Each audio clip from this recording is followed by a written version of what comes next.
सोना बाड़ी सासू जी चानी हो ननद जी, राम लेखा बड़े हो सजानावा। सोना बाड़ी सासू जी चानी हो ननद जी, राम लेखा बड़े हो सजानावा। इतना सुघर घर बर भाभी पवलू, माई जी के कोई के पूजानावा।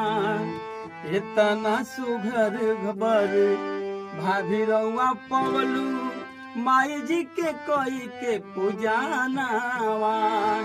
सोना बाड़ी सासू जी चानी हो ननद जी, राम लेखा बड़े हो सजानावा।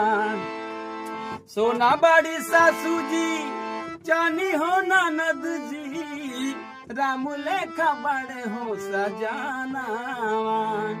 इतना सुघर घर बर भाभी पवलू, अरे माई जी के कोई के पूजानावा। इतना सुघर घर बर भाभी पवलू, माई जी के कोई के पूजानावा।